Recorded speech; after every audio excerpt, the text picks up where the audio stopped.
Bienvenue sur Classique en lecture. Le Cid de Corneille. La scène est à Séville. Premier acte. Scène première, Chimène, Elvire. Elvire, m'as-tu fait un rapport bien sincère? Ne déguises-tu rien de ce qu'a dit mon père? Tous mes sens à moi-même en sont encore charmés. Il estime Rodrigue autant que vous l'aimez. Et si je ne m'abuse à lire dans son âme, il vous commandera de répondre à sa flamme. Dis-moi donc, je te prie, une seconde fois, ce qui te fait juger qu'il approuve mon choix. Apprends-moi de nouveau quel espoir j'en dois prendre. Un si charmant discours ne se peut trop entendre. Tu ne peux trop promettre au feu de notre amour la douce liberté de se montrer au jour. Que t'a-t-il répondu sur la secrète brigue que font auprès de toi don Sanche et don Rodrigue? N'as-tu point trop fait voir quelle inégalité entre ces deux amants me penche d'un côté? Non, je peins votre cœur dans une indifférence qui n'enfle d'aucun d'eux ni détruit l'espérance, et sans les voir d'un œil trop sévère ou trop doux, attend l'ordre d'un père à choisir un époux. Ce respect la ravit sa bouche et son visage, m'en ont donné sur leur indigne témoignage. Et puisqu'il vous en faut encore faire un récit, voici d'eux et de vous ce qu'en hâte il m'a dit. Elle est dans le devoir, tous deux sont dignes d'elle, tous deux formés d'un sang noble, vaillant, fidèle, jeunes, mais qui font lire aisément dans leurs yeux l'éclatante vertu de leurs braves aïeux. D'un Rodrigue surtout n'a trait en son visage, qui d'un homme de cœur ne soit la haute image, et sort du maison si féconde en guerrier, qu'ils y prennent naissance au milieu des lauriers. La valeur de son père en son temps sont pareilles, tant qu'a duré sa force à passer pour merveille. Ses rides sur son front ont gravé ses exploits et nous disent encore ce qu'il fut autrefois. Je me promets du fils que j'ai vu du père, et ma fille en amont peut l'aimer et me plaire. Il allait au conseil, dans l'heure qui pressait, à trancher ce discours qu'à peine y commençait, mais à ce peu de mots, je crois que sa pensée, entre vos deux amants, n'est pas fort balancée. Le roi doit à son fils élire un gouverneur, et c'est lui que regarde un tel degré d'honneur. Ce choix n'est pas douteux, et sa rare vaillance ne peut souffrir qu'on craigne aucune concurrence, comme ses hauts exploits le rendent sans égal.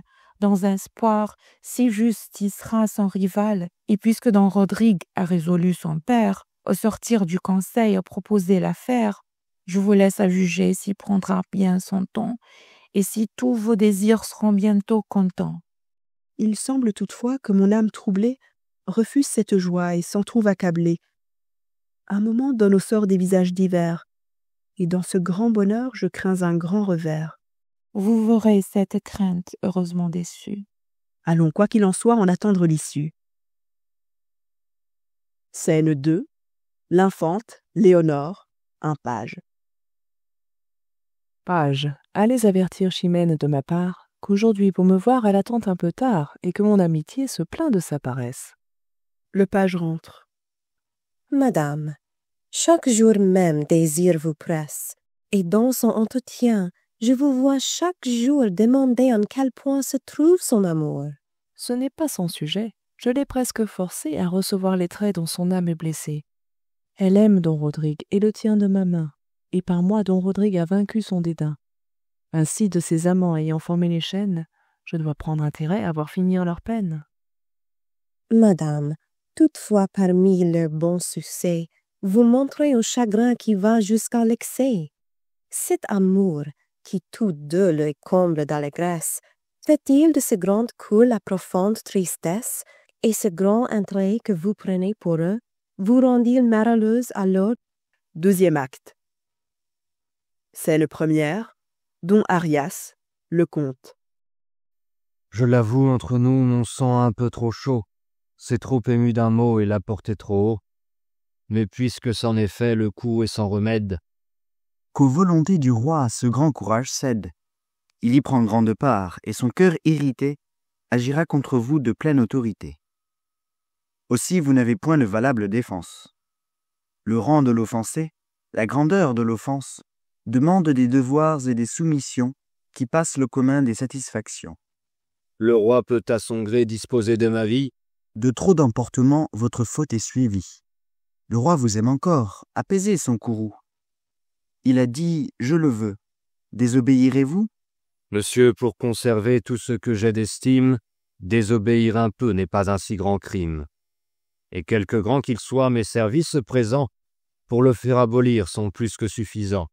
Quoi qu'on fasse d'illustre et de considérable, jamais à son sujet un roi n'est redevable. Vous vous flattez beaucoup, et vous devez savoir que qui sert bien son roi ne fait que son devoir. Vous vous perdrez, monsieur, sur cette confiance. Je ne vous en croirai qu'après l'expérience. Vous devez redouter la puissance d'un roi. Un jour seul ne perd pas un homme tel que moi. Que toute sa grandeur s'arme pour mon supplice, tout l'État périra s'il faut que je périsse. Quoi? Vous craignez si peu le pouvoir souverain? D'un sceptre qui sans moi tomberait de sa main. Il a trop d'intérêt lui-même en ma personne, et ma tête en tombant ferait choir sa couronne. Souffrez que la raison remette vos esprits. Prenez un bon conseil. Le conseil en est pris. Que lui dirai-je enfin? Je lui dois rendre compte. Que je ne puis du tout consentir à ma honte. Mais songez que les rois veulent être absolus. Le sort en est jeté, monsieur, n'en parlons plus. Adieu donc, puisqu'en vain je tâche à vous résoudre. Avec tous vos lauriers, craignez encore le foudre.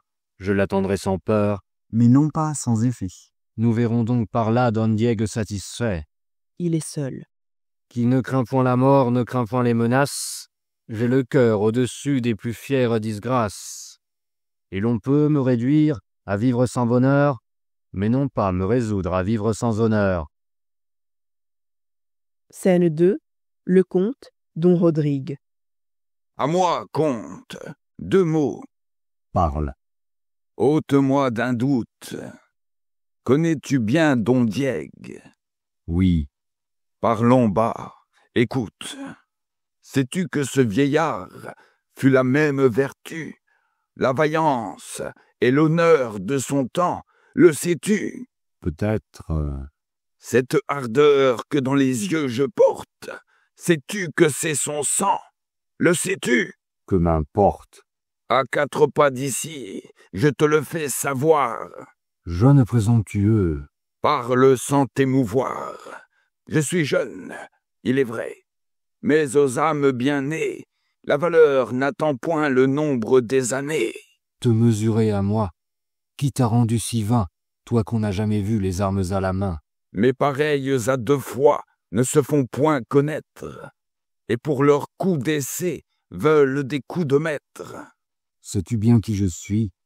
Oui, tout autre que moi, au seul bruit de ton nom pourrait trembler d'effroi. Les palmes dont je vois ta tête si couverte semblent porter écrit le destin de ma perte. J'attaque, en téméraire, un bras toujours vainqueur, mais j'aurai trop de force, ayant assez de cœur. À qui venge son père, il n'est rien d'impossible. Ton bras est invaincu, mais non pas invincible. Ce grand cœur qui paraît au discours que tu tiens, par tes yeux chaque jour se découvrait au mien. Et croyant voir en toi l'honneur de la Castille, mon âme avec plaisir te destinait ma fille. Je sais ta passion, et suis ravi de voir que tous ces mouvements cèdent à ton devoir, qu'ils n'ont point affaibli cette ardeur magnanime, que ta haute vertu répond à mon estime. Et que voulant pour gendre un cavalier parfait, je ne me trompais point au choix que j'avais fait. Mais je sens que pour toi ma pitié s'intéresse, j'admire ton courage et je plains ta jeunesse. Ne cherche point à faire un coup d'essai fatal, dispense ma valeur d'un combat inégal. Trop peu d'honneur pour moi suivrait cette victoire, à vaincre sans péril, on triomphe sans gloire. On te croirait toujours abattu sans effort, et j'aurais seulement le regret de ta mort. D'une indigne pitié ton audace est suivie. Qui m'ose ôter l'honneur, craint de m'ôter la vie. Retire-toi d'ici. Marchons sans discourir. Es-tu si las de vivre? As-tu peur de mourir? Viens, tu fais ton devoir, et le fils dégénère qui survit un moment à l'honneur de son père. Scène 3. L'infante, Chimène, Léonore. Apaise, ma Chimène, apaise ta douleur. Fais agir ta constance en ce coup de malheur. Tu reverras le calme après ce faible orage. Ton bonheur n'est couvert que d'un peu de nuages, et tu n'as rien perdu pour le voir différer. Mon cœur outré d'ennui n'ose rien espérer. Un orage si prompt qui trouble une bonasse, d'un naufrage certain nous porte la menace. Je n'en saurais douter. Je péris dans le port. J'aimais, j'étais aimé, et nos pères d'accord. Et je vous en contais la charmante nouvelle, au malheureux moment qui naissait leur querelle, dont le récit fatal, sitôt qu'on vous l'a fait, d'une si douce atteinte a ruiné les faits.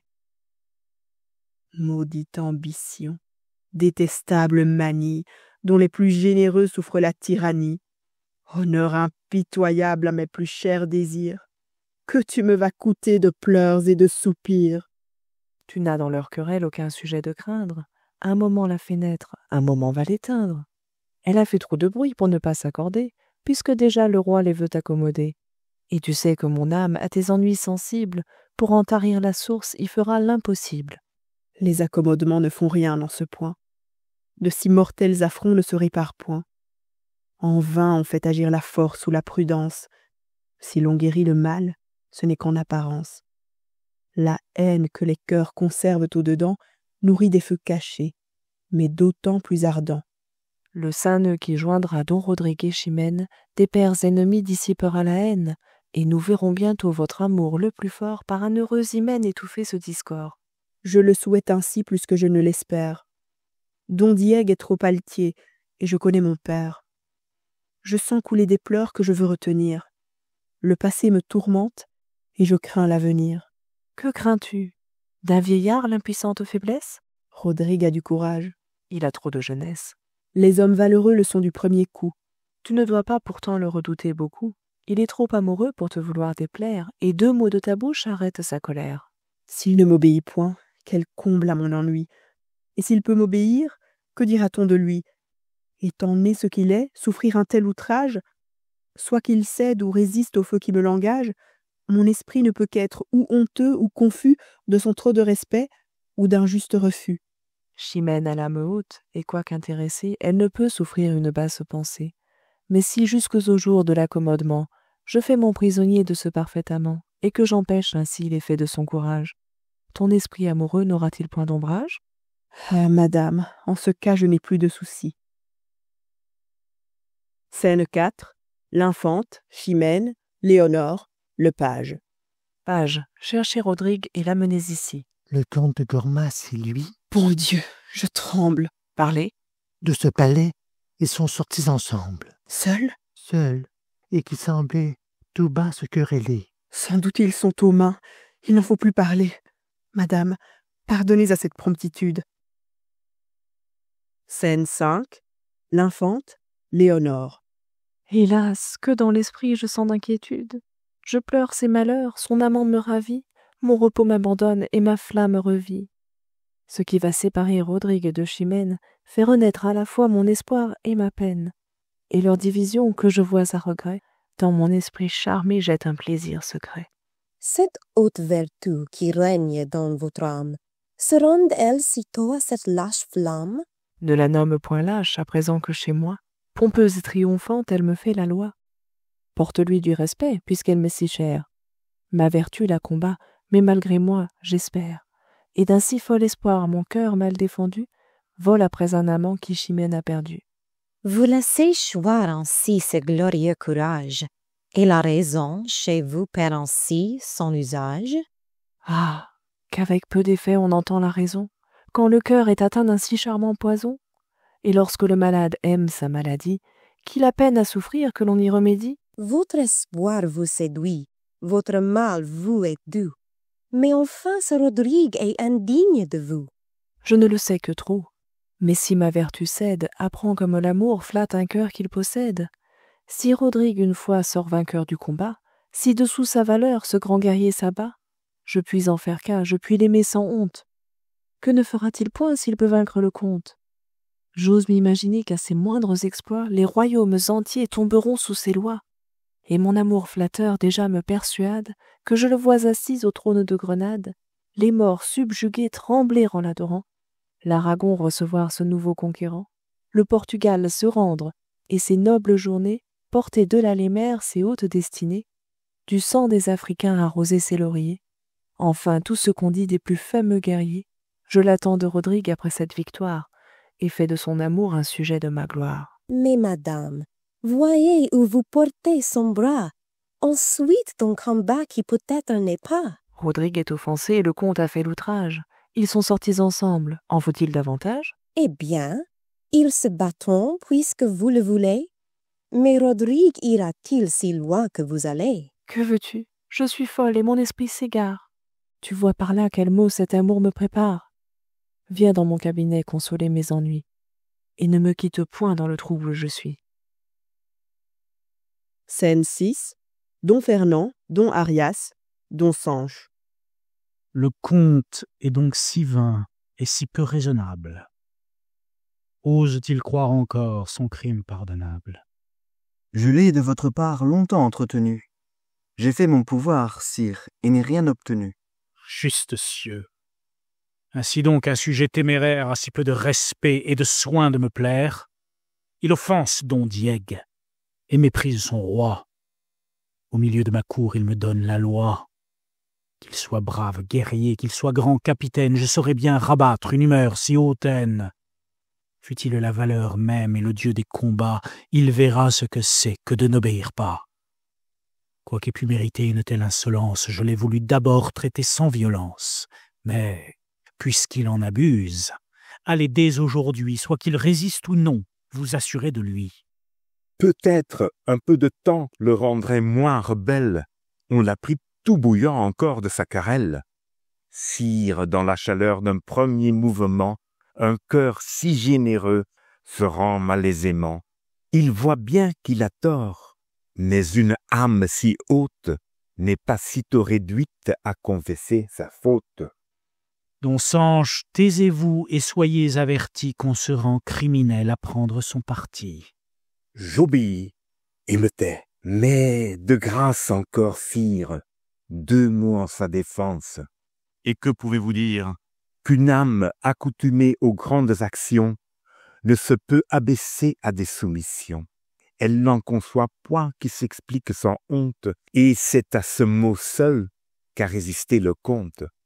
Il trouve en son devoir un peu trop de rigueur, et vous obéirez, s'il a des moins de cœur.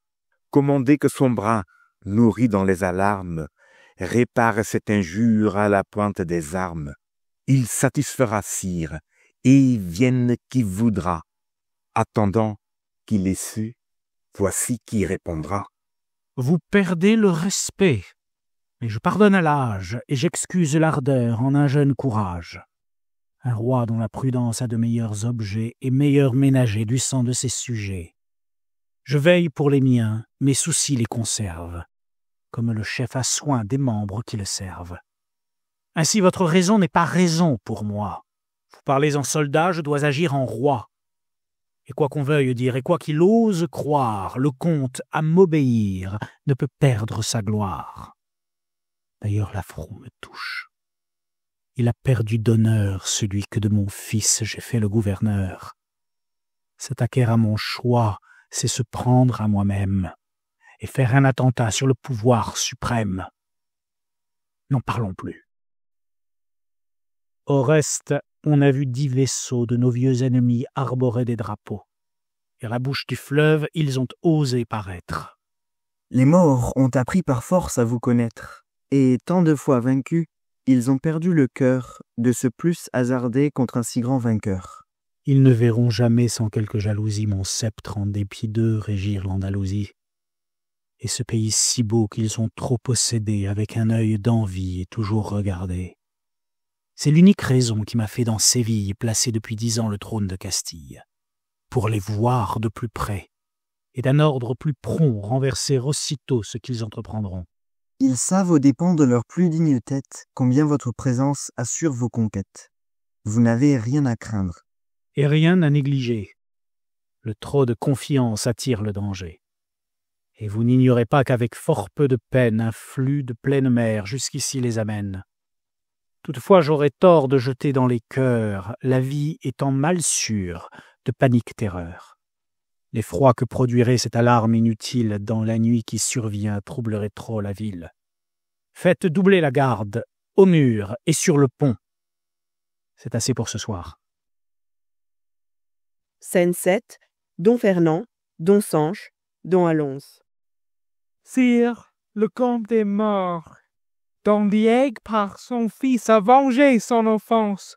Dès que j'ai vu l'affront, j'ai prévu la vengeance. Et j'ai voulu dès lors prévenir ce malheur. Chimène à vos genoux apporte sa douleur. Elle vient tout en pleurs vous demander justice. Bien qu'à ses déplaisirs mon âme compatisse, ce que le comte a fait semble avoir mérité ce digne châtiment de sa témérité.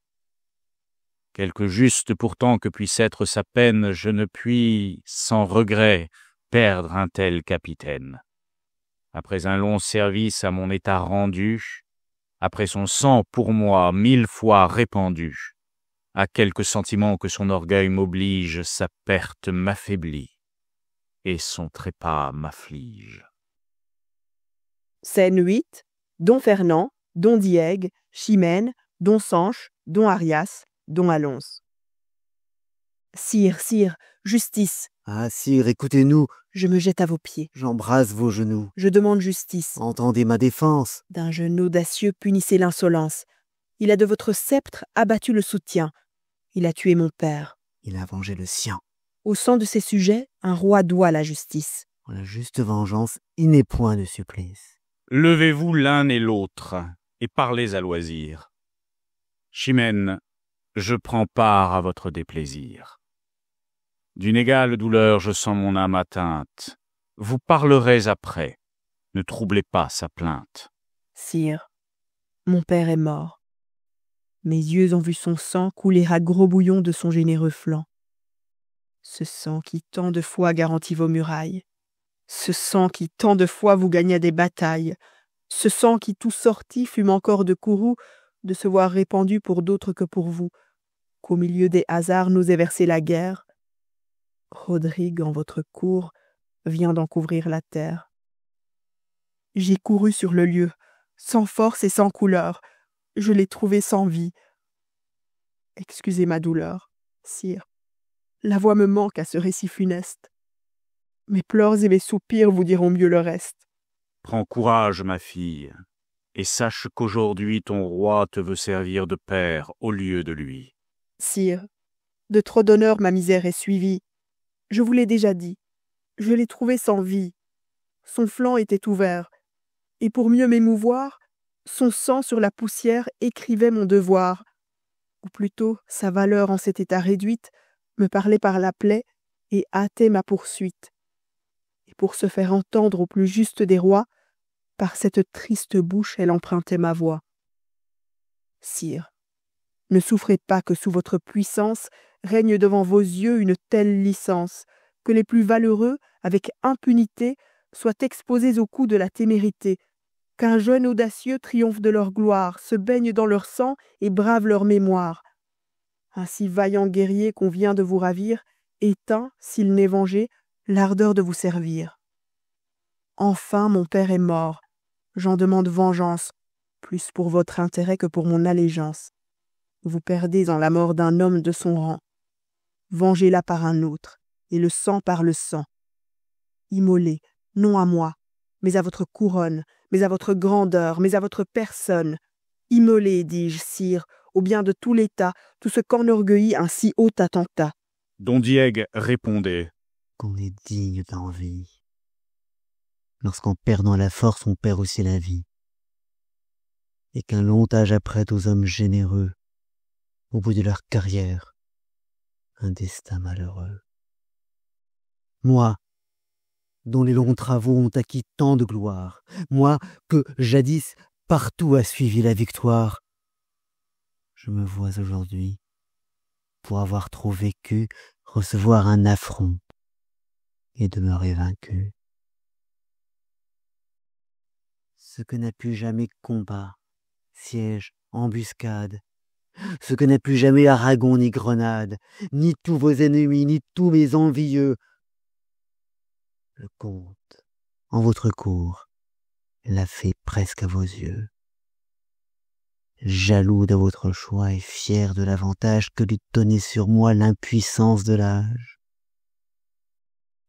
Sire, ainsi, ses cheveux blanchis sous le harnois, ce sang, pour vous servir, prodiguer tant de foi, ce bras, jadis l'effroi d'une armée ennemie, descendait au tombeau tout chargé d'infamie, si je n'eusse produit un fils digne de moi, digne de son pays et digne de son roi.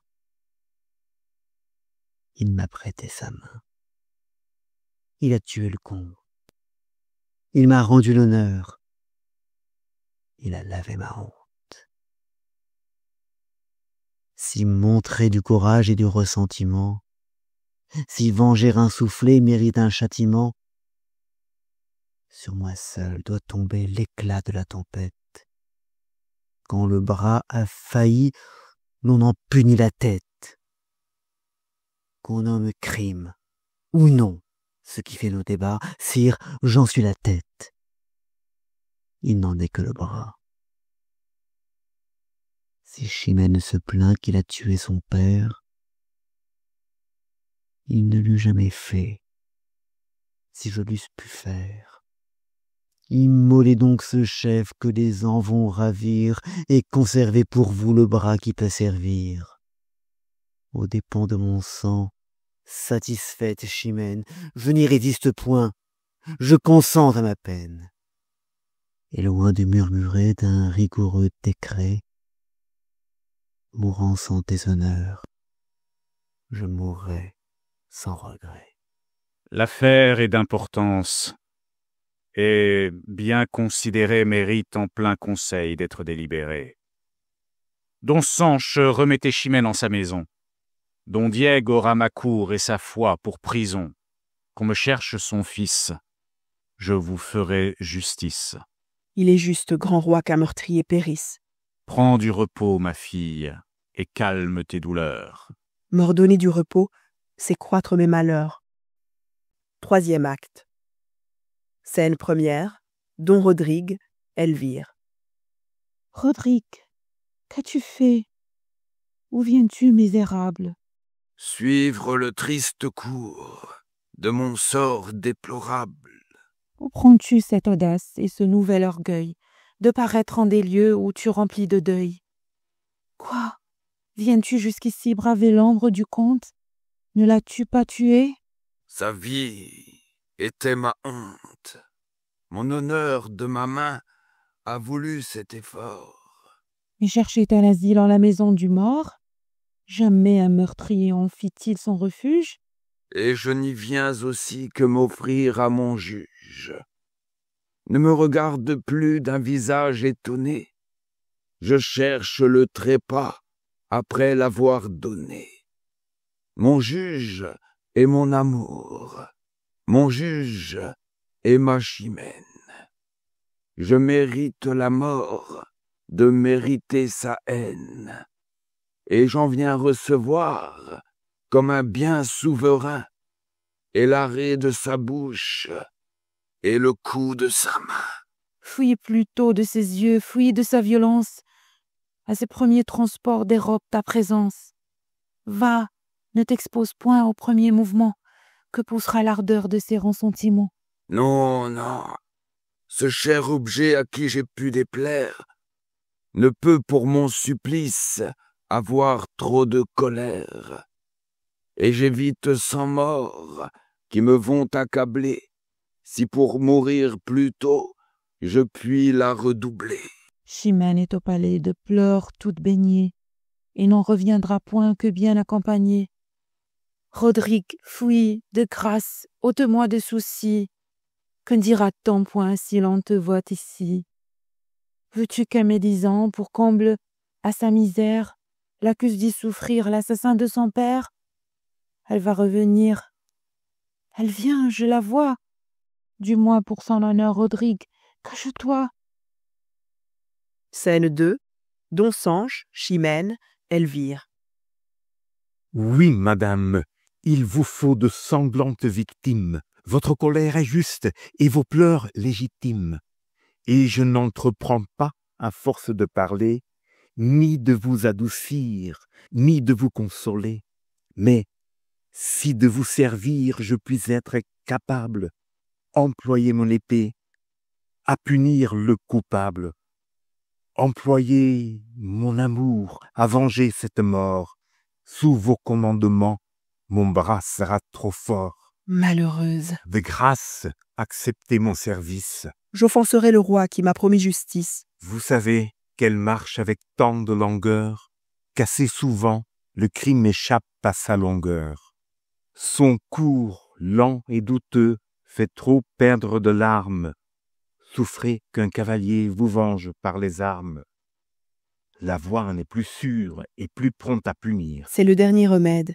Et s'il y faut venir, et que de mes malheurs cette pitié vous dure, vous serez libre alors de venger mon injure. C'est l'unique bonheur où mon âme prétend. Et pouvant l'espérer, je m'en vais trop content. Scène 3. Chimène, Elvire.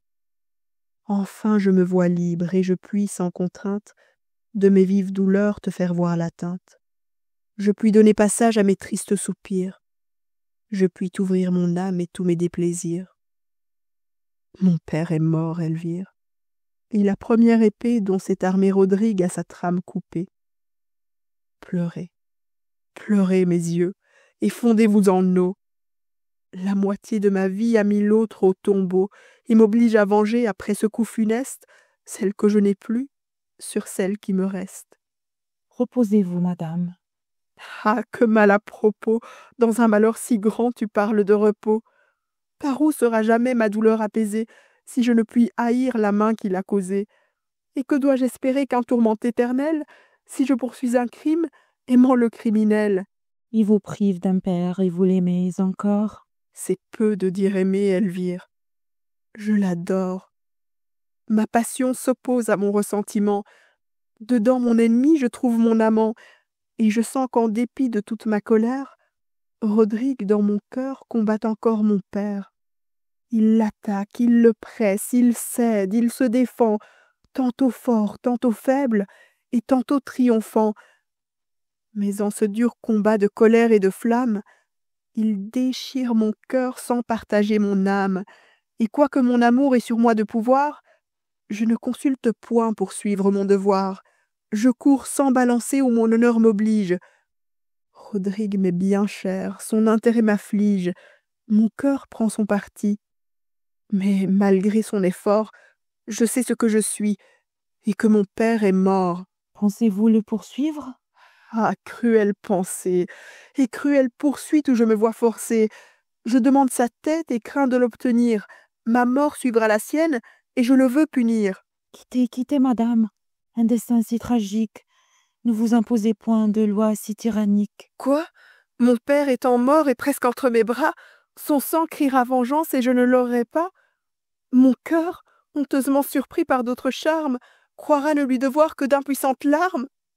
Et je pourrai souffrir qu'un amour suborneur, sous un lâche silence, étouffe mon honneur. Madame, croyez-moi, vous serez excusable d'avoir moins de chaleur contre un objet aimable, contre un amant si cher.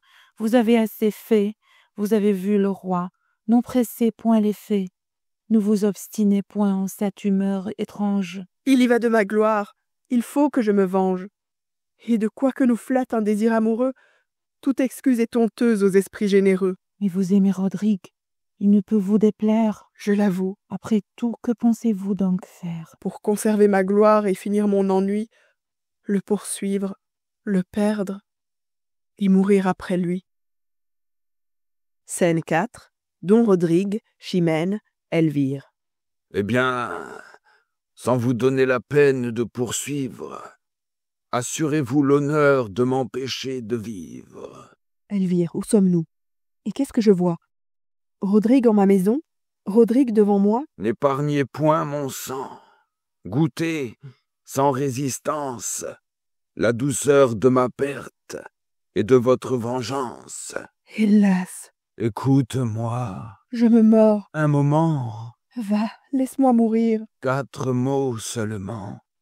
Après, ne me réponds qu'avec cette épée. Quoi?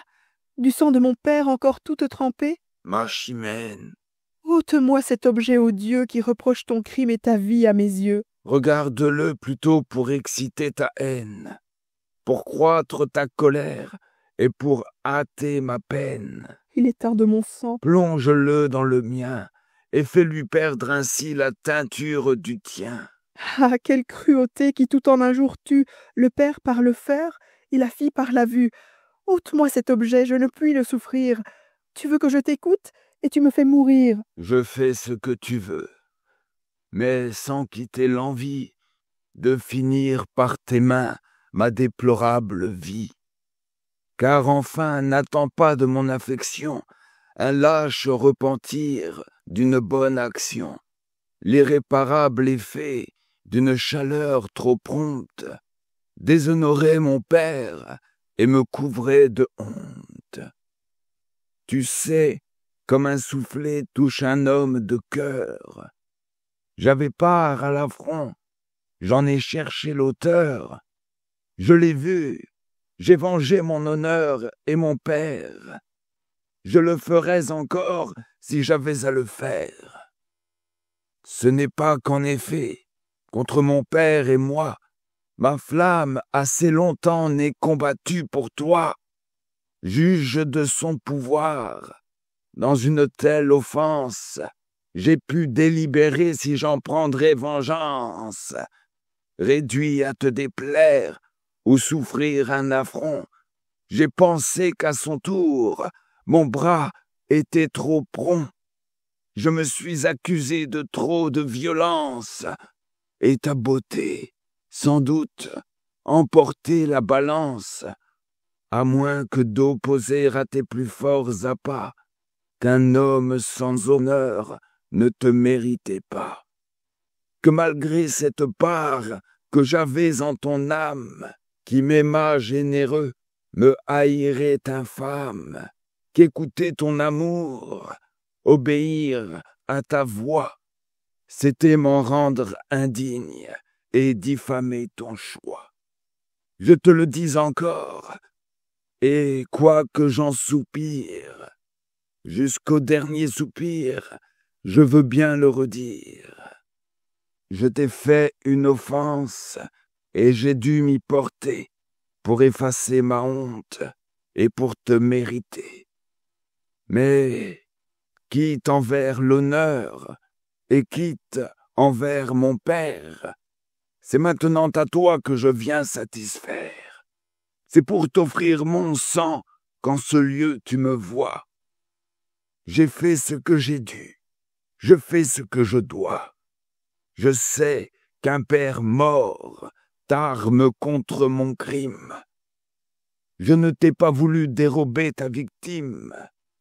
Immole avec courage au sang qu'il a perdu, celui qui met sa gloire à l'avoir répandue. Ah, Rodrigue, il est vrai, quoique ton ennemi, je ne puis te blâmer d'avoir fui l'infamie, et de quelque façon qu'éclatent mes douleurs, je ne t'accuse point, je pleure mes malheurs. Je sais ce que l'honneur, après un tel outrage, demandait à l'ardeur d'un généreux courage. Tu n'as fait le devoir que d'un homme de bien. Mais aussi, le faisant, tu m'as appris le mien. Ta funeste valeur m'instruit par ta victoire. Elle a vengé ton père et soutenu ta gloire. Même soin me regarde, et j'ai, pour m'affliger, ma gloire à soutenir, et mon père à venger. Hélas, ton intérêt ici me désespère. Si quelque autre malheur m'avait ravi mon père, mon âme aurait trouvé dans le bien de te voir l'unique allègement qu'elle eût pu recevoir, et contre ma douleur, j'aurais senti des charmes quand une main si chère eût essuyé mes larmes. Mais il me faut te perdre après l'avoir perdu. Cet effort sur ma flamme à mon honneur est dû, et cet affreux devoir dont l'ordre m'assassine me force à travailler moi-même à ta ruine, car enfin, n'attends pas de mon affection de lâches sentiments pour ta punition. De quoi qu'en ta faveur notre amour m'entretienne, ma générosité doit répondre à la tienne. Tu t'es, en m'offensant, montré digne de moi. Je me dois, par ta mort, montrer digne de toi. Ne diffère donc plus ce que l'honneur t'ordonne. Il demande ma tête, et je te l'abandonne, faisant un sacrifice à ce noble intérêt. Le coup m'en sera doux, aussi bien que l'arrêt. Attendre après mon crime une lente justice, c'est reculer ta gloire, autant que mon supplice. Je mourrai trop heureux, mourant d'un coup si beau. Va, je suis ta partie et non pas ton bourreau. Si tu m'offres ta tête, est-ce à moi de la prendre? Je la dois attaquer, mais tu dois la défendre. C'est d'un autre que toi qu'il me faut l'obtenir. Et je dois te poursuivre et non pas te punir. De quoi qu'en ma faveur notre amour t'entretienne, ta générosité doit répondre à la mienne. Et pour venger un père emprunter d'autres bras, ma chimène, crois-moi, c'est n'y répondre pas. Ma main seule du mien a su venger l'offense. Ta main seule du tien doit prendre la vengeance. Cruel, à quel propos sur ce point obstiné? Tu t'es vengé sans aide et tu m'en veux donner? Je suivrai ton exemple et j'ai trop de courage pour souffrir qu'avec toi ma gloire se partage. Mon père et mon honneur ne veulent rien devoir au trait de ton amour ni de ton désespoir. Rigoureux point d'honneur, hélas, quoi que je fasse, ne pourrais-je à la fin obtenir cette grâce au nom d'un père mort ou de notre amitié? Punis-moi par vengeance ou du moins par pitié. Ton malheureux amant aura bien moins de peine à mourir par ta main qu'à vivre avec ta haine. Va, je ne te hais point. Tu le dois. Je ne puis. Crains-tu si peu le blâme et si peu les faux bruits? Quand on saura mon crime et que ta flamme dure, que ne publieront point l'envie et l'imposture, force-les au silence, et sans plus discourir, sauve ta renommée en me faisant mourir. Elle éclate bien mieux en te laissant la vie, et je veux que la voix de la plus noire envie élève au ciel ma gloire et plaigne mes ennuis, sachant que je t'adore et que je te poursuis. Va-t'en, ne montre plus à ma douleur extrême ce qu'il faut que je perde, encore que je l'aime. Dans l'ombre de la nuit cache bien ton départ. Si l'on te voit sortir, mon honneur court hasard. La seule occasion qu'aura la médisance, c'est de savoir qu'ici j'ai souffert ta présence. Ne lui donne point lieu d'attaquer ma vertu. Que je meure. Va-t'en. À quoi te résous-tu? Malgré des feux si beaux qui troublent ma colère, je ferai mon possible à bien venger mon père. Mais, malgré la rigueur d'un si cruel devoir, mon unique souhait est de ne rien pouvoir. Oh, miracle d'amour! Oh, comble de misère! Que de maux et de pleurs nous coûteront nos pères! Rodrigue, qui l'eût cru? Chimène, qui l'eût dit? Que notre heure fût si proche et sitôt se perdit. Et que si près du port, contre toute apparence, un orage si prompt brisa notre espérance. Ah, mortelle douleur! Ah, regret superflu! Va-t'en, encore un coup, je ne t'écoute plus. Adieu, je vais traîner une mourante vie, tant que par ta poursuite, elle me soit ravie. Si j'en obtiens l'effet, je t'engage, ma foi, de ne respirer pas un moment après toi. Adieu, sors, et surtout garde bien qu'on te voie. Madame, quelques mots que le ciel nous envoie. Ne m'importune plus, laisse-moi soupirer. Je cherche le silence et la nuit pour pleurer. Scène 5, Don Diègue. Jamais nous ne goûtons de parfaite allégresse. Nos plus heureux succès sont mêlés de tristesse. Toujours, quelques soucis en ces événements troublent la pureté de nos contentements. Au milieu du bonheur, mon âme en sent l'atteinte, Je nage dans la joie et je tremble de crainte. J'ai vu mort l'ennemi qui m'avait outragé, et je ne saurais voir la main qui m'a vengé. Au vain je m'y travaille, et d'un soin inutile, tout cassé que je suis, je cours toute la ville. Ce peu que mes vieux ans m'ont laissé de vigueur se consume sans fruit à chercher ce vainqueur.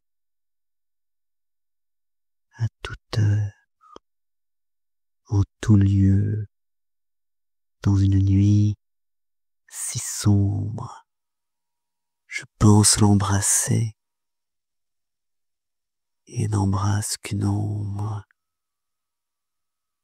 Et mon amour, déçu par cet objet trompeur, se forme des soupçons qui redoublent ma peur. Je ne découvre point de marque de sa fuite. Je crains, du compte mort, les amis et la suite. Leur nombre m'épouvante et confond ma raison. Rodrigue ne vit plus, ou respire en prison. Juste cieux, me trompais-je encore à l'apparence, ou si je vois enfin mon unique espérance? C'est lui, n'en doutons plus, mes vœux sont exaucés, ma crainte est dissipée, et mes ennuis cessés. Scène 6, Don Diègue, Don Rodrigue. Rodrigue, enfin, le ciel permet que je te voie. Hélas! Ne mêle point de soupirs à ma voix, laisse-moi prendre haleine afin de te louer. Ma valeur n'a point lieu de te désavouer. Tu l'as bien imité, et ton illustre audace fait bien revivre en toi les héros de ma race. C'est d'eux que tu descends, c'est de moi que tu viens, ton premier coup d'épée égale tous les miens. Et d'une belle ardeur ta jeunesse animée par cette grande épreuve atteint ma renommée. Appui de ma vieillesse et comble dans mon heure, touche ces cheveux blonds à qui tu rends honneur. Viens baiser cette joue, et reconnais la place où fut empreint l'affront que ton courage efface. L'honneur vous en est dû. Je ne pouvais pas moins, étant sorti de vous et nourri par vos soins. Je m'en tiens trop heureux, et mon âme est ravie, que mon coup d'essai plaise à qui je dois la vie. Mais parmi vos plaisirs, ne soyez point jaloux, si je m'ose à mon tour satisfaire après vous. Souffrez qu'en liberté mon désespoir éclate.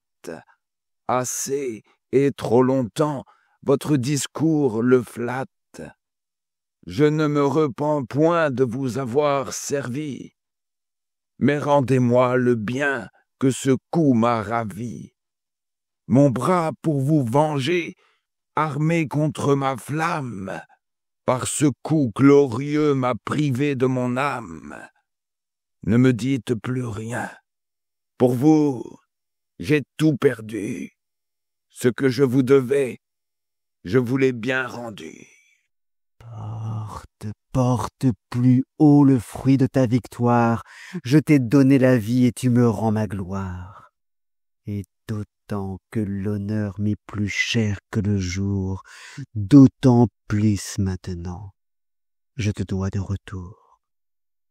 Mais d'un cœur magnanime, éloigne ces faiblesses. Nous n'avons qu'un honneur. Il est temps de maîtresse. L'amour n'est qu'un plaisir. L'honneur est un devoir. Ah, que me dites-vous? Ce que tu dois savoir. Mon honneur offensé sur moi-même se venge, et vous m'osez pousser à la honte du change. La famille est pareille, et suit également le guerrier sans courage et le perfide amant. À ma fidélité, ne faites point d'injures. Souffrez-moi généreux sans me rendre parjure. Mes liens sont trop forts pour être ainsi rompus. Ma foi m'engage encore si je n'espère plus. Et ne pouvant quitter ni posséder Chimène, le trépas que je cherche est ma plus douce peine. Il n'est pas temps encore de chercher le trépas. Ton prince et ton pays ont besoin de ton bras. La flotte qu'on craignait dans ce grand fleuve entrée croit surprendre la ville et piller la contrée. Les morts vont descendre, et le flux et la nuit, dans une heure, à nos murs, les amènent sans bruit. La cour est en désordre et le peuple en alarme. On n'entend que des cris, on ne voit que des larmes. Dans ce malheur public, mon bonheur a permis que j'ai trouvé chez moi 500 de mes amis qui, sachant mon affront, poussés d'un même zèle, se venaient tous offrir à venger ma querelle. Tu les as prévenus, mais leurs vaillantes mains se tremperont bien mieux au sang des Africains. Va, marcher à leur tête où l'honneur te demande, c'est toi que veut pour chef leur généreuse bande. De ces vieux ennemis, va soutenir l'abord. Là, si tu veux mourir, trouve une belle mort. Prends-en l'occasion puisqu'elle t'est offerte. Fais devoir à ton roi son salut à ta perte. Mais reviens-en plutôt les palmes sur le front. Ne borne pas ta gloire à venger un affront, porte-la plus avant, force par ta vaillance ce monarque au pardon. Et Chimène, au silence.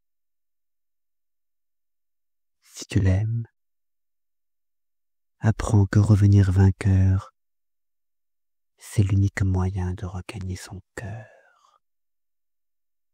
Mais le temps est trop cher pour le perdre en paroles. Je t'arrête en discours et je veux que tu voles. Viens, suis-moi, va combattre et montrer à ton roi que ce qu'il perd au compte, il le recouvre en toi. 4e acte. Scène première, Chimène, Elvire. N'est-ce point un faux bruit? Le sais-tu bien, Elvire? Vous ne croiriez jamais comme chacun l'admire et porte jusqu'au ciel d'une commune voix de ce jeune héros les glorieux exploits. Les morts devant lui n'ont paru qu'à leur honte, leur abord fut bien prompte, leur fuite encore plus prompte.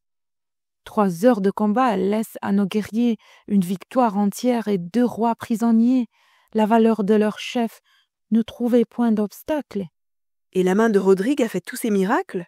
De ces nobles efforts, ces 2 rois sont le prix.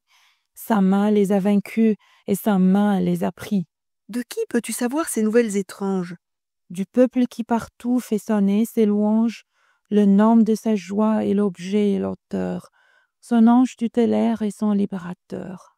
Et le roi, de quel œil voit-il tant de vaillance? Rodrigue n'ose encore paraître en sa présence, mais Dandier Gravy lui présente enchaîné, au nom de ce vainqueur ses captifs couronnés, et demande pour grâce à ce généreux prince qu'il daigne voir la main qui sauve la province. Mais n'est-il point blessé? Je n'en ai rien appris. Vous changez de couleur. Reprenez vos esprits. Reprenons donc aussi ma colère affaiblie. Pour avoir soin de lui, faut-il que je m'oublie? On le vante, on le loue, et mon cœur y consent. Mon honneur est muet, mon devoir impuissant. Silence, mon amour, laisse agir ma colère.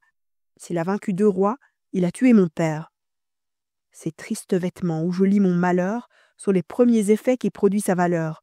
Et quoi qu'on dit ailleurs d'un cœur si magnanime, ici, tous les objets me parlent de son crime. Vous qui rendez la force à mes ressentiments, voiles, crêpes, habits, lugubres ornements, pompe que me prescrit sa première victoire, contre ma passion, soutenez bien ma gloire. Et lorsque mon amour prendra trop de pouvoir, parlez à mon esprit de mon triste devoir, attaquez sans rien craindre une main triomphante. Modérez ces transports. Voici venir l'infante. Scène 2. L'infante, Chimène, Léonore, Elvire. Je ne viens pas ici consoler tes douleurs. Je viens plutôt mêler mes soupirs à tes pleurs. Prenez bien plutôt part à la commune joie, et goûtez le bonheur que le ciel vous envoie. Madame, autre que moi n'a droit de soupirer. Le péril dont Rodrigue a su nous retirer, et le salut public que vous rendent ses armes, à moi seul aujourd'hui souffrent encore des larmes. Il a sauvé la ville, il a servi son roi, et son bras valeureux n'est funeste qu'à moi. Ma Chimène, il est vrai qu'il a fait des merveilles. Déjà ce bruit fâcheux a frappé mes oreilles, et je l'entends partout publier hautement, aussi brave guerrier que malheureux amant. Qu'a de fâcheux pour toi ce discours populaire? Ce jeune Mars qu'il loue a su jadis te plaire. Il possédait ton âme, il vivait sous tes lois, et vanter sa valeur, c'est honorer ton choix. Chacun peut la vanter avec quelque justice, mais pour moi sa louange est un nouveau supplice. On aigrit ma douleur en l'élevant si haut. Je vois ce que je perds quand je vois ce qu'il vaut. Ah, cruels déplaisirs à l'esprit d'une amante. Plus j'apprends son mérite, et plus mon feu s'augmente. Cependant, mon devoir est toujours le plus fort, et malgré mon amour, va poursuivre sa mort. Hier, ce devoir te mit en une haute estime. L'effort que tu te fis parut si magnanime, si digne d'un grand cœur que chacun à la cour admirait ton courage et plaignait ton amour. Mais croirais-tu la vie d'une amitié fidèle? Ne vous obéir pas me rendrait criminel. Ce qui fut juste alors ne l'est plus aujourd'hui. Rodrigue maintenant est notre unique appui. L'espérance et l'amour d'un peuple qui l'adore, le soutien de Castille et la terreur du mort, le roi même est d'accord de cette vérité, que ton père en lui seul se voit ressuscité. Et si tu veux enfin qu'en 2 mots je m'explique, tu poursuis en sa mort la ruine publique. Quoi? Pour venger un père est-il jamais permis de livrer sa patrie aux mains des ennemis? Contre nous ta poursuite est-elle légitime? Et pour être puni avons-nous part au crime? Ce n'est pas qu'après tout tu doives épouser celui qu'un père mort t'obligeait d'accuser. Je te voudrais moi-même en arracher l'envie. Ôte-lui ton amour, mais laisse-nous sa vie. Ah, ce n'est pas à moi d'avoir tant de bonté. Le devoir qui maigrit n'a rien de limité. Quoique pour ce vainqueur mon amour s'intéresse, quoiqu'un peuple l'adore et qu'un roi le caresse, qu'il soit environné des plus vaillants guerriers, j'irai sous mes cyprès accabler ses lauriers. C'est générosité quand, pour venger un père, notre devoir attaque une tête si chère. Mais c'en est une encore d'un plus illustre rang quand on donne au public les intérêts du sang. Non, crois-moi, c'est assez que d'éteindre ta flamme. Il sera trop puni s'il n'est plus dans ton âme. Que le bien du pays t'impose cette loi. Aussi bien que crois-tu que t'accorde le roi? Il peut me refuser, mais je ne puis me taire. Pense bien, ma Chimène, à ce que tu veux faire. Adieu, tu pourras seul y penser à loisir. Après mon père mort, je n'ai point à choisir. Scène 3. Don Fernand, Don Diègue, Don Arias, Don Rodrigue, Don Sanche. Généreux héritier d'une illustre famille, qui fut toujours la gloire et l'appui de Castille. Race de tant d'aïeux en valeur signalée, que l'essai de la tienne a sitôt égalé.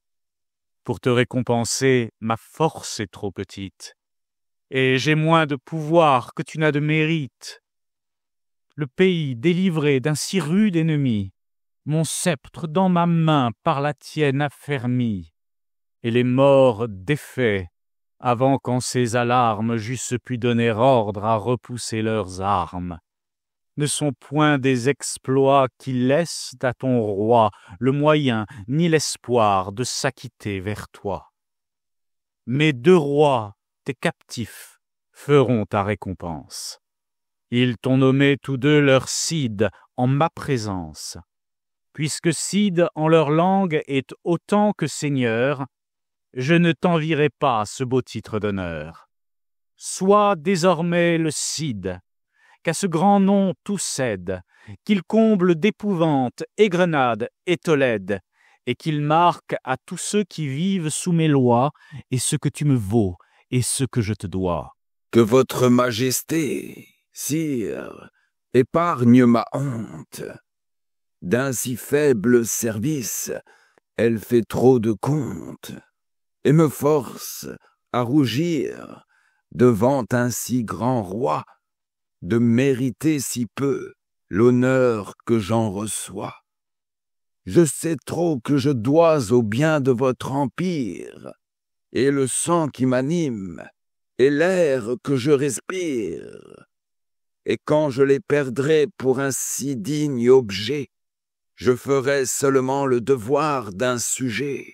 Tous ceux que ce devoir à mon service engage ne s'en acquittent pas avec même courage. Et lorsque la valeur ne va point dans l'excès, elle ne produit point de si rares succès. Souffre donc qu'on te loue, et de cette victoire apprends-moi plus au long la véritable histoire.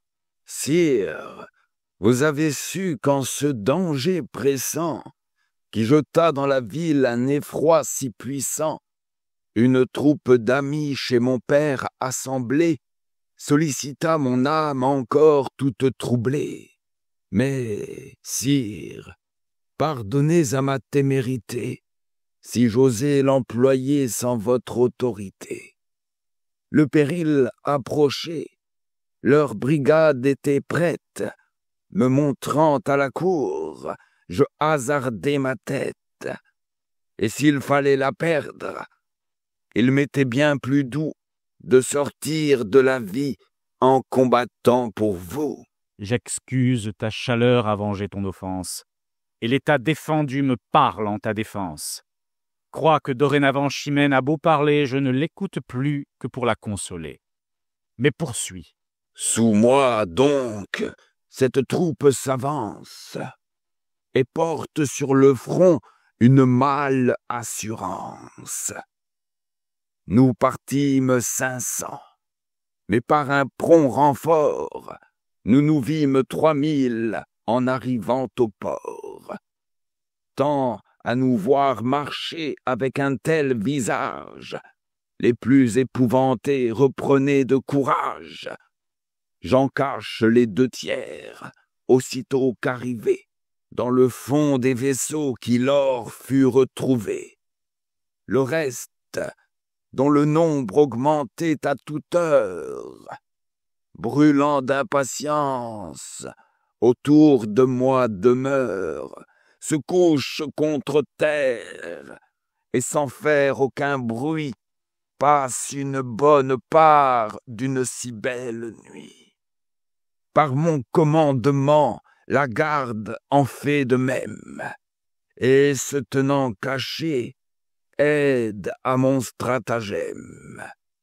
Et je feins hardiment d'avoir reçu de vous l'ordre qu'on me voit suivre et que je donne à tous. Cette obscure clarté qui tombe des étoiles, enfin, avec le flux, nous fait voir 30 voiles. L'onde s'enfle dessous, et d'un commun effort, les morts et la mer montent jusques au port. On les laisse passer, tout leur paraît tranquille. Point de soldats au port, point au mur de la ville. Notre profond silence abusant leurs esprits, ils n'osent plus douter de nous avoir surpris. Ils abordent sans peur, ils ancrent, ils descendent et courent se livrer aux mains qui les attendent. Nous nous levons alors, et tous en même temps, poussons jusque au ciel 1000 cris éclatants. Les nôtres, à ces cris, de nos vaisseaux répondent. Ils paraissent armés, les morts se confondent. L'épouvante les prend à demi descendus. Avant que de combattre, ils s'estiment perdus. Ils couraient au pillage et rencontrent la guerre.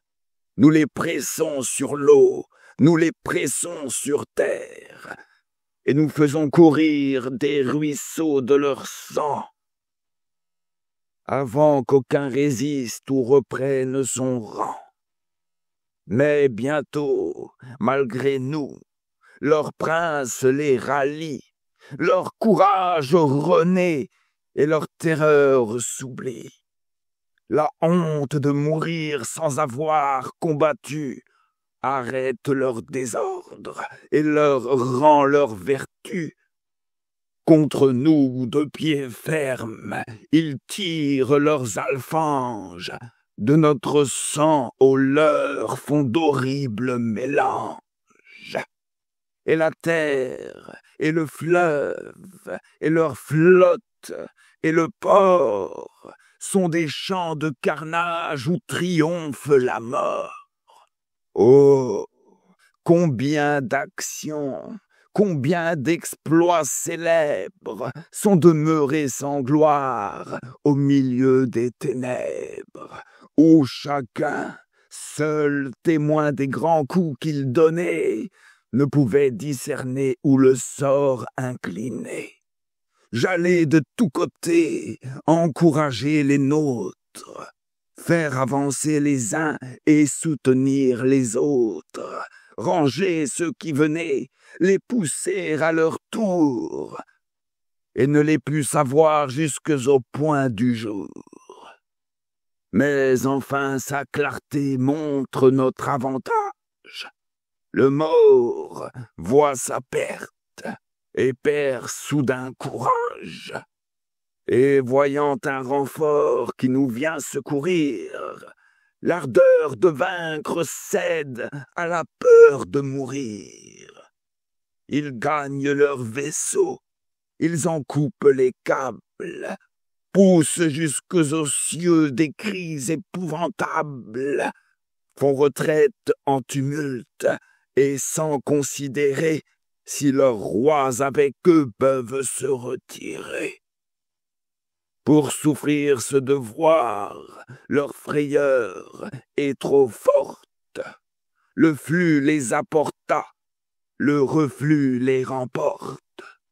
Cependant que leur roi, engagé parmi nous, et quelque peu des leurs, tous percés de nos coups, disputent vaillamment et vendent bien leur vie. À se rendre moi-même, en vain je les convie. Le cimetière au point, ils ne m'écoutent pas. Mais, voyant à leurs pieds tomber tous leurs soldats, et que seuls désormais, en vain, ils se défendent, ils demandent le chef. Je me nomme, ils se rendent. Je vous les envoyais tous deux en même temps. Et le combat cessa, faute de combattants. C'est de cette façon que pour votre service... Scène 4. Don Fernand, Don Diègue, Don Rodrigue, Don Arias, Don Alonso, Don Sanche. Sire, Chimène vient vous demander justice. La fâcheuse nouvelle est l'importun devoir. Va, je ne la veux pas obliger à te voir. Pour tout remerciement, il faut que je te chasse. Mais avant que sortir, viens, que ton roi t'embrasse. Don Rodrigue rentre. Chimène le poursuit et voudrait le sauver. On m'a dit qu'elle l'aime et je vais l'éprouver. Montrez un œil plus triste. Scène 5. Don Fernand, Don Diègue, Don Arias, Don Sanche, Don Alonso, Chimène, Elvire. Enfin, soyez contente, Chimène. Le succès répond à votre attente. Si de nos ennemis Rodrigue a le dessus, il est mort à nos yeux des coups qu'il a reçus. Rendez grâce au ciel qui vous en a vengé. À Don Diègue. Voyez comme déjà sa couleur est changée. Mais voyez quelle pâme, et d'un amour parfait. Dans cette pâmoison cire admirez les faits. Sa douleur a trahi les secrets de son âme, et ne vous permet plus de douter de sa flamme. Quoi? Rodrigue est donc mort? Non, non, il voit le jour et te conserve encore un immuable amour. Calme cette douleur qui pour lui s'intéresse. Sire, on pâme de joie ainsi que de tristesse. Un excès de plaisir nous rend tout languissant, et quand il surprend l'âme, il accable les sens. Tu veux qu'en ta faveur nous croyions l'impossible? Chimène, ta douleur a paru trop visible. Eh bien, sire, ajoutez ce comble à mon malheur. Nommez ma pamoison l'effet de ma douleur. Un juste déplaisir à ce point m'a réduite. Son trépas dérobait sa tête à ma poursuite. S'il meurt des coups reçus pour le bien du pays, ma vengeance est perdue et mes desseins trahis. Une si belle fin m'est trop injurieuse. Je demande sa mort, mais non pas glorieuse, non pas dans un éclat qui l'élève si haut, non pas au lit d'honneur, mais sur un échafaud. Qu'il meure pour mon père, et non pour la patrie. Que son nom soit taché, sa mémoire flétrie.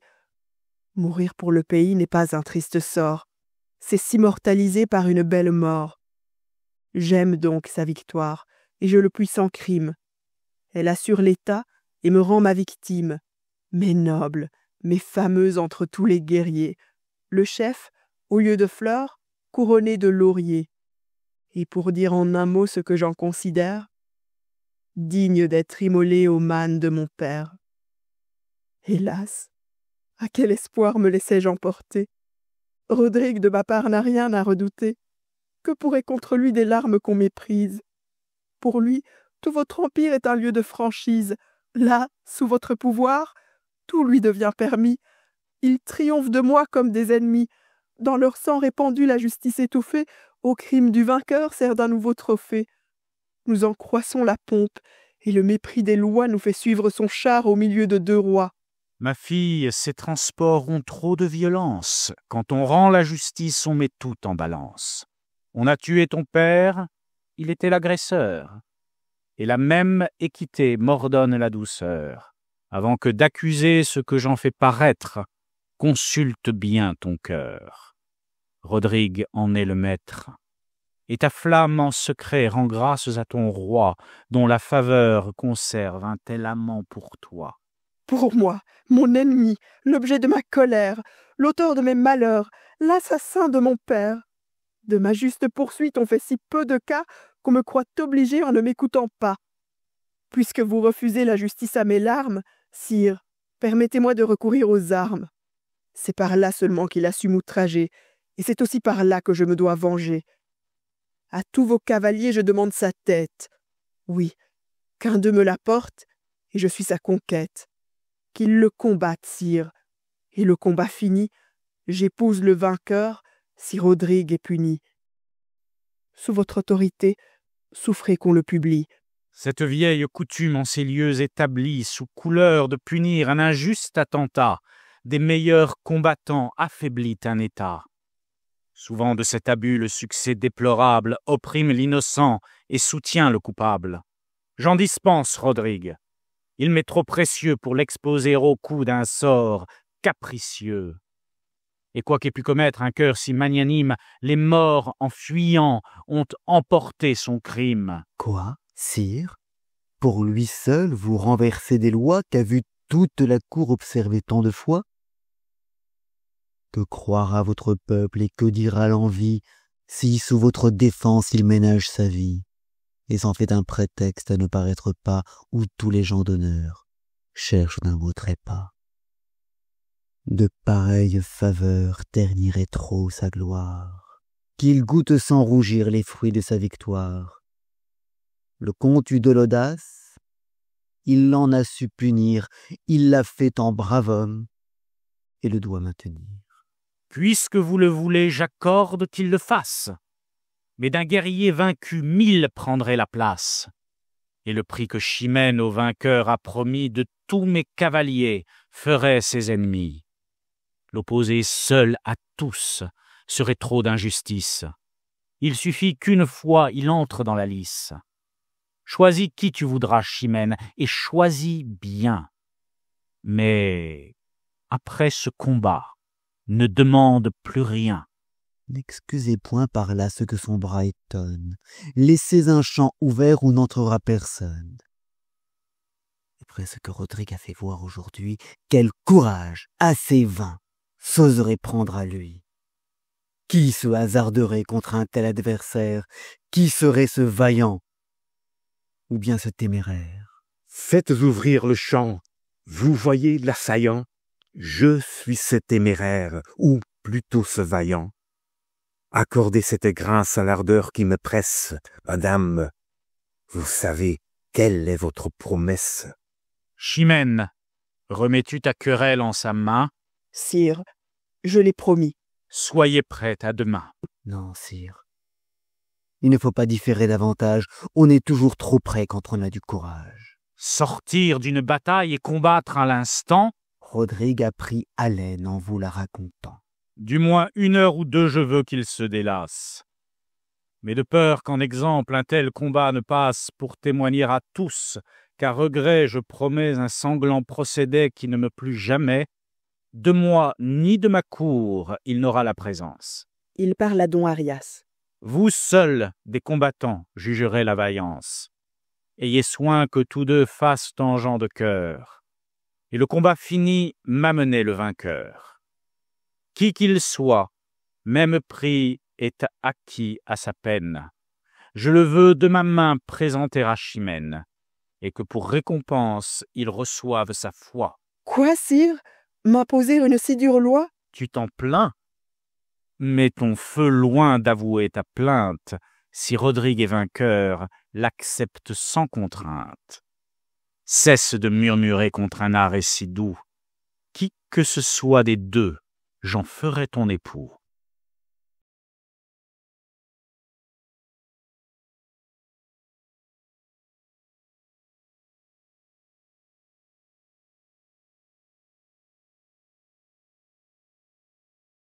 Cinquième acte.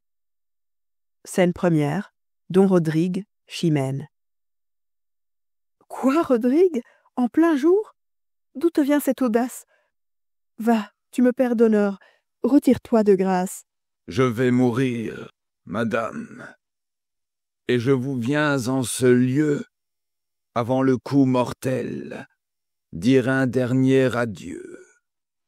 Cet immuable amour qui sous vos lois m'engage, n'ose accepter ma mort sans vous en faire hommage. Tu vas mourir? Je cours à ces heureux moments qui vont livrer ma vie à vos ressentiments. Tu vas mourir. Don Sanche est-il si redoutable qu'il donne l'épouvante à ce cœur indomptable? Qui t'a rendu si faible? Ou qui le rend si fort? Rodrigue va combattre et se croit déjà mort. Celui qui n'a pas craint les morts, ni mon père, va combattre Don Sanche et déjà désespère? Ainsi donc au besoin ton courage s'abat? Je cours à mon supplice, et non pas au combat. Et ma fidèle ardeur sait bien m'ôter l'envie, quand vous cherchez ma mort, de défendre ma vie. J'ai toujours même cœur, mais je n'ai point de bras quand il faut conserver ce qui ne vous plaît pas. Et déjà cette nuit m'aurait été mortelle, si j'eusse combattu pour ma seule querelle. Mais défendant mon roi, son peuple et mon pays, à me défendre mal, je les aurais trahis. Mon esprit généreux ne hait pas tant la vie qu'il en veuille sortir par une perfidie. Maintenant qu'il s'agit de mon seul intérêt, vous demandez ma mort, j'en accepte l'arrêt. Votre ressentiment choisit la main d'un autre. Je ne méritais pas de mourir de la vôtre. On ne me verra point en repousser les coups. Je dois plus de respect à qui combat pour vous, et ravi de penser que c'est de vous qu'ils viennent, puisque c'est votre honneur que ces armes soutiennent. Je vais lui présenter mon estomac ouvert, adorant en sa main la vôtre qui me perd. Si d'un triste devoir la juste violence, qui me fait malgré moi poursuivre ta vaillance, prescrit à ton amour une si forte loi qu'il te rend sans défense à qui combat pour moi, en cet aveuglement, ne perds pas la mémoire qu'ainsi que de ta vie, il y va de ta gloire, et que, dans quelque éclat que Rodrigue ait vécu, quand on le saura mort, on le croira vaincu. Ton honneur t'est plus cher que je ne te suis cher, puisqu'il trempe tes mains dans le sang de mon père, et te fait renoncer, malgré ta passion, à l'espoir le plus doux de ma possession. Je t'envoie cependant faire si peu de compte, que, sans rendre combat, tu veux qu'on te surmonte. Quelle inégalité ravale ta vertu? Pourquoi ne l'as-tu plus? Ou pourquoi l'avais-tu? Quoi? N'es-tu généreux que pour me faire outrage? S'il ne faut m'offenser, n'as-tu point de courage? Et traites-tu mon père avec tant de rigueur qu'après l'avoir vaincu, tu souffres un vainqueur? Va, sans vouloir mourir, laisse-moi te poursuivre, et défends ton honneur si tu ne veux plus vivre. Après la mort du comte et les morts des fées, faudrait-il à ma gloire encore d'autres effets? Elle peut dédaigner le soin de me défendre.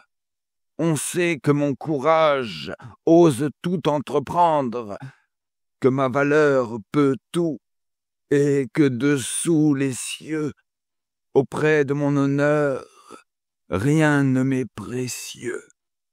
Non, non, en ce combat, quoi que vous vouliez croire, Rodrigue peut mourir sans hasarder sa gloire, sans qu'on l'ose accuser d'avoir manqué de cœur, sans passer pour vaincu, sans souffrir un vainqueur.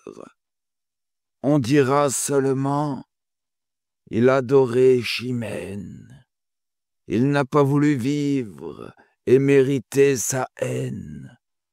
Il a cédé lui-même à la rigueur du sort, qui forçait sa maîtresse à poursuivre sa mort. Elle voulait sa tête et son cœur magnanime, s'il en eût refusé, eût pensé faire un crime. Pour venger son honneur, il perdit son amour. Pour venger sa maîtresse, il a quitté le jour, préférant quelque espoir qu'eût son âme asservi, son honneur à Chimène, et Chimène à sa vie. Ainsi donc vous verrez ma mort en ce combat, loin d'obscurcir ma gloire, en rehausser l'éclat. Et cet honneur suivra mon trépas volontaire, que tout autre que moi n'eût pu vous satisfaire. Puisque, pour t'empêcher de courir au trépas, ta vie et ton honneur sont de faibles appâts, si jamais je t'aimais, cher Rodrigue, en revanche, défends-toi maintenant pour m'ôter à Donsanche. Combat pour m'affranchir d'une condition qui me donne à l'objet de mon aversion. Te dirai-je encore plus? Va, songe à ta défense, pour forcer mon devoir, pour m'imposer silence, et si tu sens pour moi ton cœur encore épris, sors vainqueur d'un combat dont Chimène est le prix. Adieu. Ce mot lâché me fait rougir de honte. Est-il quelque ennemi qu'à présent je ne dompte? Paraissez, Navarrais, Maures et Castillans, et tout ce que l'Espagne a nourri de vaillants. Unissez-vous ensemble et faites une armée pour combattre une main de la sorte animée. Joignez tous vos efforts contre un espoir si doux. Pour en venir à bout, c'est trop peu que de vous. Scène 2. L'infante. T'écouterai-je encore, respect de ma naissance qui fais un crime de mes feux? T'écouterai-je, amour, dont la douce puissance contre ce fier tyran fait révolter mes vœux? Pauvre princesse, auquel des deux dois-tu prêter obéissance? Rodrigue, ta valeur te rend digne de moi, mais pour être vaillant, tu n'es pas fils de roi. Impitoyable sort dont la rigueur sépare ma gloire d'avec mes désirs.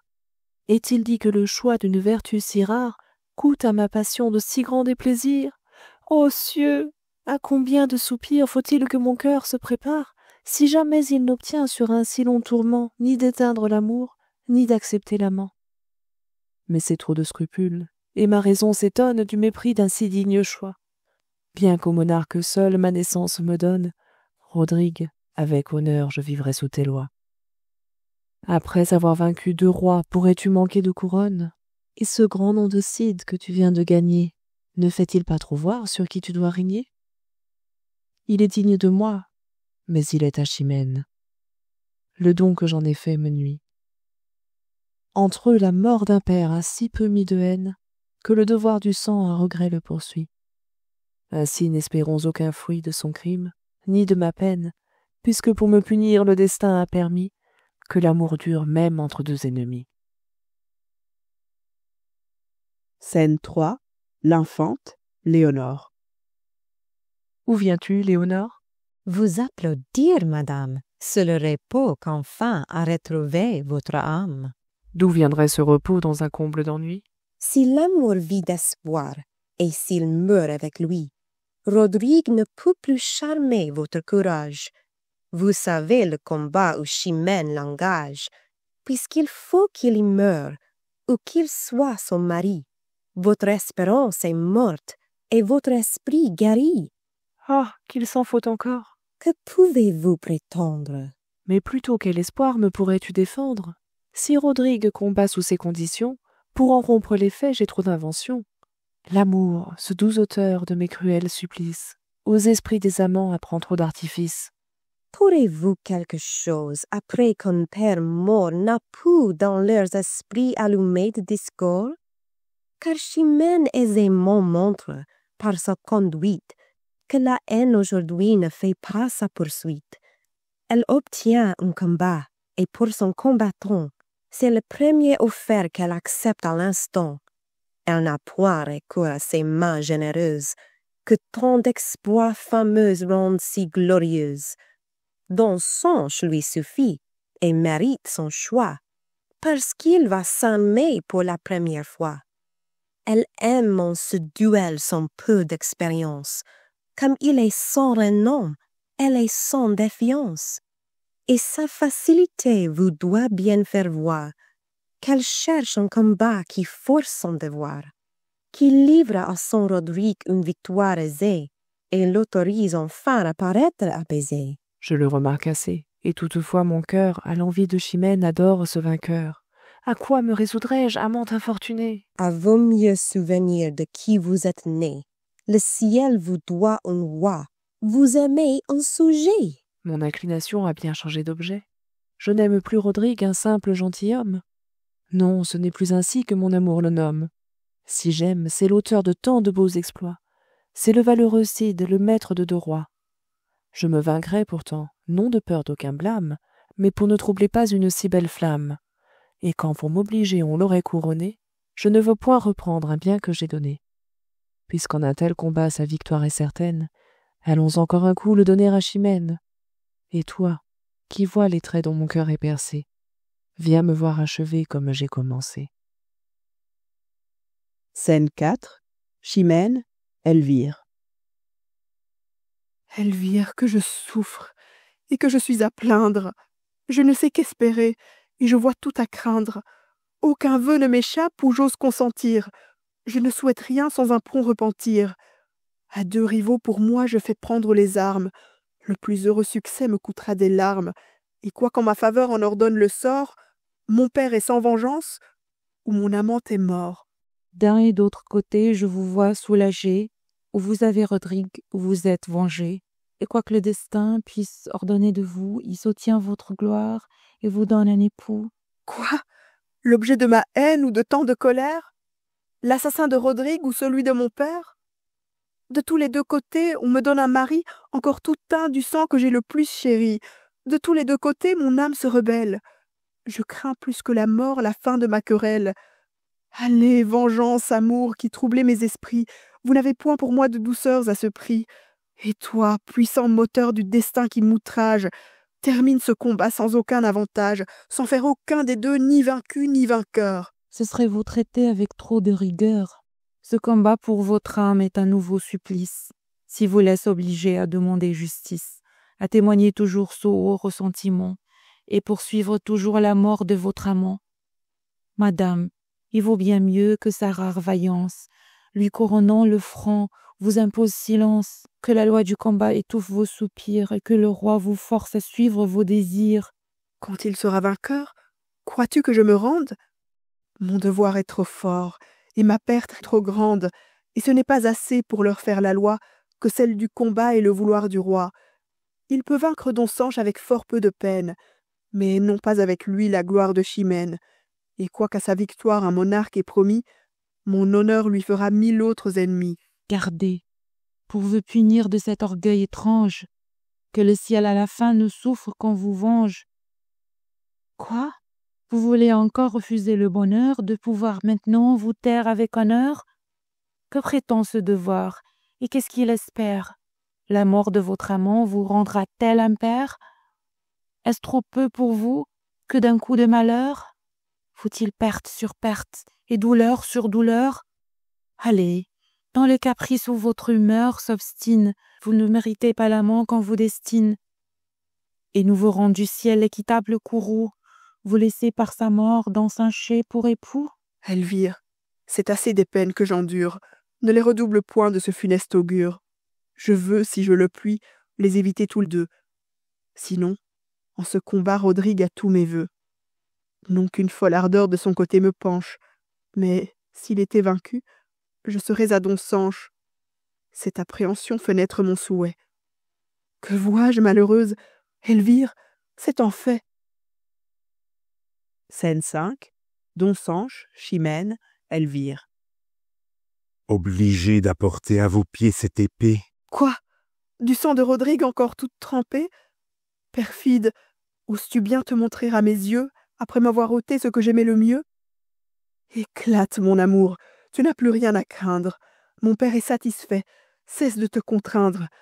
Un même coup a mis ma gloire en sûreté, mon âme au désespoir, ma flamme en liberté. D'un esprit plus rassis. Tu me parles encore, exécrable assassin d'un héros que j'adore? Va, tu l'as pris en traître. Un guerrier si vaillant n'eût jamais succombé sous un tel assaillant. N'espère rien de moi, tu ne m'as point servi. En croyant me venger, tu m'as ôté la vie. Étrange impression, qui, loin de m'écouter... Veux-tu que de sa mort je t'écoute vanter, que j'entende à loisir avec quelle insolence tu peindras son malheur, mon crime et ta vaillance? Scène 6. Don Fernand, Don Diègue, Don Arias, Don Sanche, Don Alonse, Chimène, Elvire. Sire, il n'est plus besoin de vous dissimuler ce que tous mes efforts ne vous ont pu sceller. J'aimais, vous l'avez su, mais pour venger mon père, j'ai bien voulu proscrire une tête si chère. Votre Majesté, sire, elle-même a pu voir comme j'ai fait céder mon amour au devoir. Enfin Rodrigue est mort, et sa mort m'a changé d'implacable ennemi en amant affligé. J'ai dû cette vengeance à qui m'a mise au jour, et je dois maintenant ses pleurs à mon amour. Don-Sanche m'a perdu en prenant ma défense, et du bras qui me perd, je suis la récompense. Sire, si la pitié peut émouvoir un roi, de grâce, révoquez une si dure loi. Pour prix d'une victoire où je perds ce que j'aime, je lui laisse mon bien, qu'il me laisse à moi-même. Qu'en un cloître sacré je pleure incessamment jusqu'au dernier soupir, mon père et mon amant. Enfin elle aime, sire, et ne croit plus à un crime d'avouer par sa bouche un amour légitime. Chimène, sors d'erreur, ton amant n'est pas mort, et Don-Sanche vaincu t'a fait un faux rapport. Sire, un peu trop d'ardeur malgré moi l'a déçu. Je venais du combat lui raconter l'issue. Ce généreux guerrier dont son cœur est charmé ne craint rien, m'a-t-il dit, quand il m'a désarmé. Je laisserai plutôt la victoire incertaine que de répandre un sang hasardé pour Chimène. Mais puisque mon devoir m'appelle auprès du roi, va de notre combat l'entretenir pour moi. de la part du vainqueur, vu porter ton épée. Sire, j'y suis venu, cet objet l'a trompé.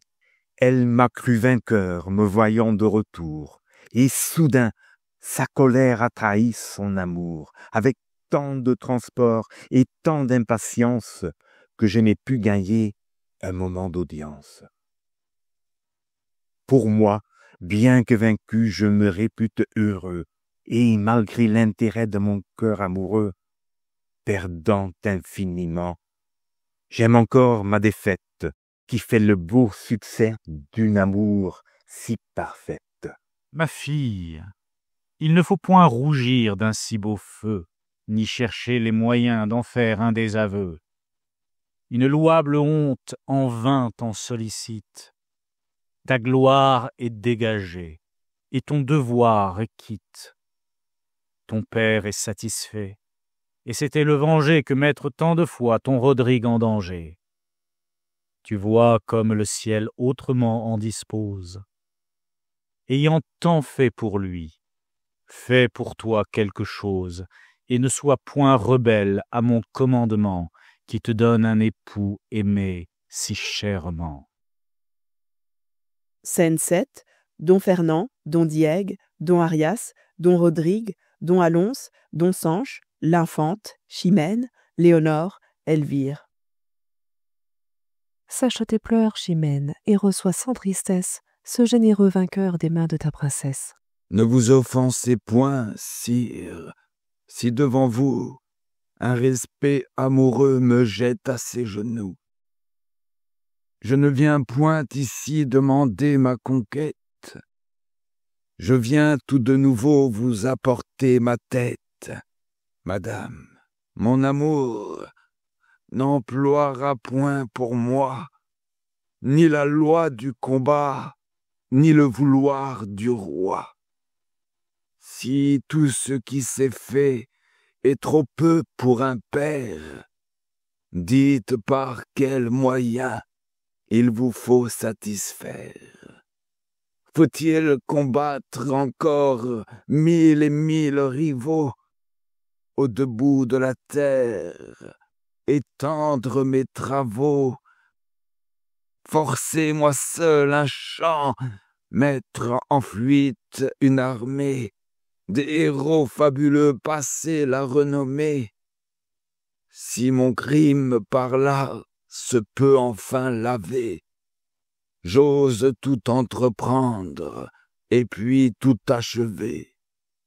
Mais si ce fier honneur, toujours inexorable, ne se peut apaiser sans la mort du coupable, n'armez plus contre moi le pouvoir des humains.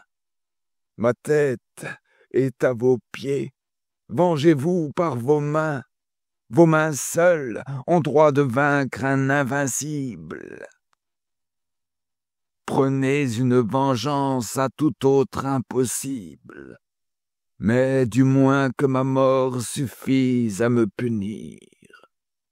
Ne me bannissez point de votre souvenir, et puisque mon trépas conserve votre gloire, pour vous en revancher, conservez ma mémoire, et dites quelquefois, en déplorant mon sort, s'il ne m'avait aimé, il ne serait pas mort. Relève-toi, Rodrigue. Il faut l'avouer, sire. Je vous en ai trop dit pour m'en vouloir dédire. Rodrigue a des vertus que je ne puis haïr, et quand un roi commande, on lui doit obéir. Mais à quoi que déjà vous m'ayez condamné, pourrez-vous à vos yeux souffrir cet hyménée? Et quand de mon devoir vous voulez cet effort, toute votre justice en est-elle d'accord? Si Rodrigue à l'état devient si nécessaire, de ce qu'il fait pour vous, dois-je être le salaire, et me livrer moi-même au reproche éternel d'avoir trempé mes mains dans le sang paternel? Le temps assez souvent a rendu légitime ce qui semblait d'abord ne se pouvoir sans crime. Rodrigue t'a gagné, et tu dois être à lui. Mais, quoique sa valeur t'ait conquise aujourd'hui, Il faudrait que je fusse ennemi de ta gloire pour lui donner sitôt le prix de sa victoire. Cet hymen différé ne rompt point une loi qui, sans marquer de temps, lui destine ta foi. Prends 1 an, si tu veux, pour essuyer tes larmes. Rodrigue, cependant, il faut prendre les armes. Après avoir vaincu les morts sur nos bords, renversé leurs desseins, repoussé leurs efforts, va jusqu'en leur pays leur reporter la guerre. Commandez mon armée et ravagez leurs terres. À ce nom seul de Cid, ils trembleront d'effroi. Ils t'ont nommé seigneur et te voudront pour roi. Mais parmi tes hauts faits, sois lui toujours fidèle. Reviens-en, s'il se peut, encore plus digne d'elle. Et par tes grands exploits, fais-toi si bien priser qu'il lui soit glorieux alors de t'épouser. Pour posséder Chimène, et pour votre service, que peut-on m'ordonner que mon bras n'accomplisse? Quoiqu'absent de ses yeux, il me faille endurer. Sire, ce m'est trop d'heures de pouvoir espérer. Espère en ton courage, espère en ma promesse. Et possédant déjà le cœur de ta maîtresse, pour vaincre un point d'honneur qui combat contre toi, laisse faire le temps, ta vaillance et ton roi. Classique en lecture vous remercie pour votre écoute. Si cette vidéo vous a plu, vous pouvez la partager. Vous pouvez aussi aider la chaîne à se développer. Pour cela, n'hésitez pas à liker, vous abonner et activer la cloche des notifications pour être prévenu lorsque je sors une nouvelle vidéo de lecture. Vous pouvez également me donner vos impressions dans les commentaires. À très vite sur Classique en lecture.